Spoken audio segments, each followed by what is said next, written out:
구독을 통해 매주 새로운 내용을 받아보세요.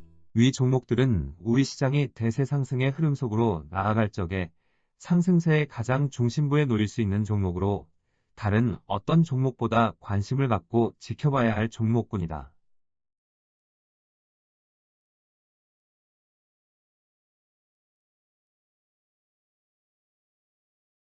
KB금융지주 50만원, 현대자동차 100만원이 넘어설 때까지 함께할 투자자의 모임. 지난 3월 중순 이후 세계 주식시장에서는 위기설과 함께 여러 악재들이 계속 나오고 있음에도 강하게 버텨내는 모습을 보여주면서 시장 내면에 제법 강한 상승기류가 흐르고 있음을 보여준 바 있다. 그렇지만 내면에 이런 상승기류가 흐르고 있음에도 불구하고 새로운 큰 장을 만들어내고자 하는 보다 구체적인 움직임으로는 이어지지는 않고 조심스런 모습을 보여주고 있다. 이런 조심스런 행보가 3월 위기설이 재차 불거져 나올 수 있다는 것을 우려한 움직임인지 아니면 석유 감산에 따른 물가 수준을 통제하기 위한 것인지는 현재로서는 알 수가 없다.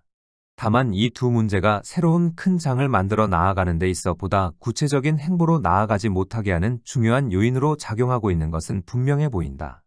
현재의 위치에서 세계 주식시장의 흐름이 나아가고자 하는 목표는 작년 10월 14일 전후의 저점을 기준으로 미국을 제외한 세계 중요 시장들 전반으로 100%를 넘어서는 새로운 큰 장을 만들어내는 것이다. 향후 세계 주식시장에서 100%를 넘어서는 형태의 큰 장이 발생할 경우 현재 침체 국면으로 진입하고자 하는 세계 경제는 본격적인 회복세로 전환될 수 있고 이 과정에 세계 경제 시스템 또한 정상적인 과정으로 되돌려 놓을 수 있다. 2020년 3월 이후 발생한 100%를 넘어서는 유동성장세에 이어 또 한 번에 100%를 넘어서는 새로운 큰 장이 들어서게 되면 오랜 수건이 든 세계 경제를 본격적인 회복세로 전환시킬 수 있는 것이다. 2009년 3월에 발생한 유동성장세도 이런 목적을 갖고 인위적인 형태로 발생하였지만 당시는 수개월 단위로 더욱 확산되어 나타난 유럽의 재정위기 문제로 중도에 실패한 바 있다. 2020년 3월에 발생한 유동성장세도 이런 목적을 갖고 인위적으로 만들어졌고 2021년 초반 이후에는 단 한 구간의 상승 과정만 만들어내면 목적을 달성할 수 있는 위치까지 접근한 바 있다. 그렇지만 물가 상승세라는 결정적인 걸림돌이 발생하므로 물러설 수밖에 없었고 결국 이 과정에 십수년 장기 추세적인 상승 과정으로 나아가던 나스닥 시장이 추세적인 하락 과정으로 전환되는 모습까지 나타났다. 그리고 작년 10월 14일에는 나스닥 시장이 추세적 2단계 하락 과정으로 본격 진입하려고 하는 모습까지 드러내므로 세계 주식시장이 큰 어려움에 빠질 뻔하였다.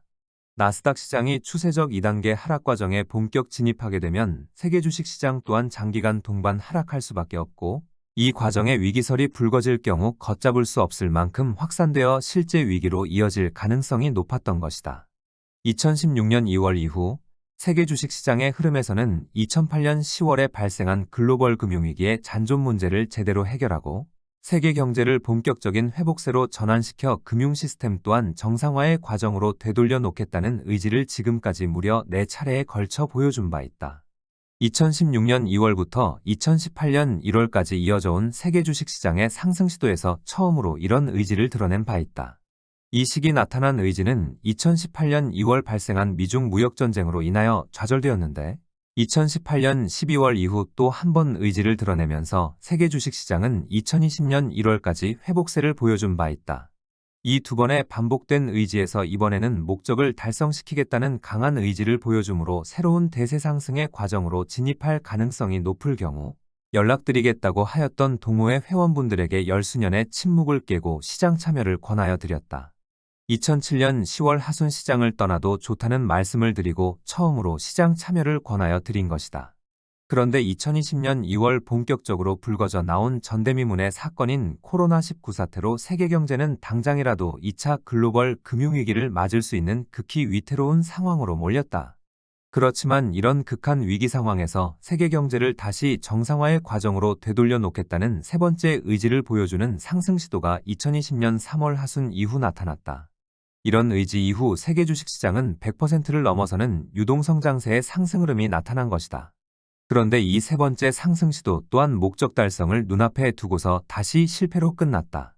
단 한 구간의 강력한 상승 시도만 만들어낼 경우 얻고자 하는 목적을 달성할 수 있는 상황에서 물가 상승세의 압박으로 인하여 강한 상승 과정 자체를 만들어낼 수 없는 상황에 몰려 유동성장세를 마감하게 된 것이다.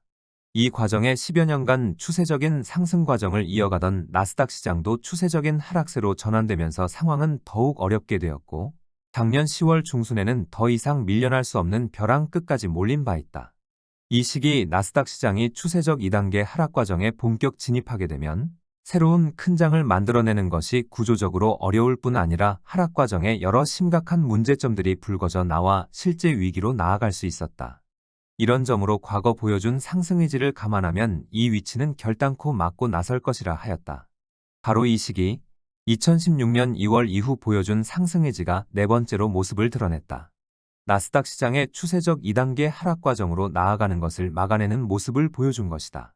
이 결과 나스닥 시장은 현재 6개월 이상 작년 10월 14일에 저점을 지켜내는 모습을 보여주고 있다. 현재의 위치에서 세계 경제를 본격적인 회복세로 전환시키고 2008년 발생한 글로벌 금융위기의 잔존 문제들을 제대로 해결하고 세계 경제를 정상화의 과정으로 되돌려 놓을 수 있는 목적을 달성하려면 작년 10월 14일 저점을 전후로 100%를 넘어서는 새로운 큰 장을 만들어내는 것이 필요하다. 시장 내부의 여러 문제가 잠복된 상태에 있고 일부는 불거져 나올 정도로 좋지 않은 상황이다. 특히 당면한 최대 과제에 속한 물가 문제도 해결해야만 하는 복잡한 상태가 서로 얽혀 있어 새로운 큰 장을 만들어내는 것이 쉽지는 않겠지만 달리 선택의 여지가 없는 만큼 결국 목표를 향해 나아가는 모습을 보여주게 될 것으로 본다.